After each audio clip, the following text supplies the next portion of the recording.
Playlist करें जिसका नाम हमारा रहेगा 100 जावा प्रोग्राम। इसमें हम बेसिकली 100 जावा को प्रोग्राम को कवर करेंगे जो कि मोस्टली इंटरव्यू में आस्क क्वेश्चन प्रोग्राम होंगे। ओके, तो सबसे पहला जो हमारा प्रोग्राम है यहाँ पर नॉर्मल में जावा को क्लास करेंगे और वहाँ पर एक सिंपल मैसेज को प्रिंट कराएंगे। ओके, तो चलिए इस पहले वीडियो को हम शुरू करते हैं। इस प्लेलिस्ट में वन बाय वन आप 100 वीडियो आपको मिलेगा। ओके, तो stay tune for this playlist.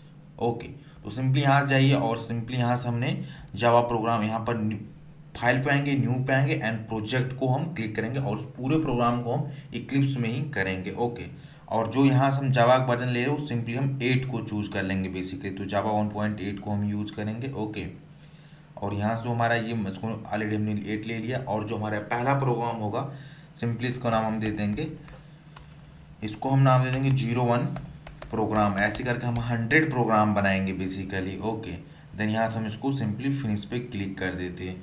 01 programme हमारा इसका नेम रहा और यहाँ पर हम सिंपली एक मैसेज को प्रिंट कैसे कराएंगे ये मैं आपको दिखाने वाला हूँ। तो यहाँ पर हमने इक्लिप्स के अंदर आया और एक सिंपल से एक प्रोजेक्ट को क्रिएट किया है। ये हमारा प्रोजेक्ट हो गया। यहाँ पर SRC पैकेज में आएंगे और यहाँ पर राइट क्लिक करेंगे।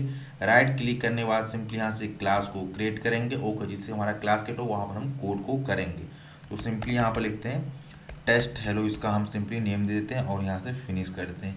तो ये हमारा मेन क्लास हो गया। ओके, बेसिकली तो यहाँ से हमारा देखिए पब्लिक क्लास हो गया और इसके अंदर अपने को मेन मेथड को डिफाइन करना पड़ेगा, क्योंकि जब भी हम कोई प्रोग्राम लिखते हैं उसका एक मेन मेथड होता है। सबसे पहले मेन मेथड एग्जीक्यूट होगा और उसके अंदर जो बॉडी होता है वो एग्जीक्यूट होता है। ओके, तो सिंपली यहाँ मेन मेथड लिखने के लिए सिंपली यहाँ पर मेन लिखिए और कंट्रोल स्पेस दबाइए और यहाँ देखिए सजेस्ट कर देगा इक्लिप्स ऑटोमेटिक आपको।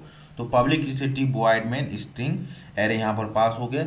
ये हमारा एक सिंपल क्लास की स्ट्रक्चर होती है। अब इसके अंदर हम एक सिंपल मैसेज को प्रिंट करना चाहिए तो उसके अंदर सिंपली कि सिस आउट कंट्रोल स्पेस दबाइए तो यहाँ पर system out dot print L N अपने को सिंपली आ जाएगा। ओके, और यहाँ पर सिंपली हम मैसेज प्रिंट कर देंगे हेलो प्रोग्रामर, हमारा जो बेसिकली रहेगा वो हमारा मैसेज रहेगा। ओके, तो इस तरीके से हम एक नॉर्मल जावा की क्लास को क्रिएट कर सकते हैं, उसमें कैसे मैसेज को प्रिंट कर सकते हैं इस वीडियो हमने जानने की कोशिश की। तो सिंपली यहाँ से राइट क्लिक करेंगे एंड रन एज स्प्रिंग ना करके जावा एप्लीकेशन वाले पे हम सिंपली हिट करेंगे। ओके, और यहाँ देखिए हेलो प्रोग्राम ही हमारा आउटपुट हो गया। तो इस वीडियो हमने बेसिकली जाना कि कैसे हम एक जावा के में प्रोजेक्ट को क्रिएट कर सकते हैं इक्लिप्स में, उसके अंदर हम कैसे क्लास को क्रिएट कर सकते हैं, क्लास को कैसे एग्जीक्यूट कर सकते हैं, देन उसके बाद हम एक सिंपल मैसेज को कैसे प्रिंट कर सकते हैं इसके बारे में जाना था। नेक्स्ट वीडियो में एक नए कॉन्सेप्ट के बारे में जानेंगे।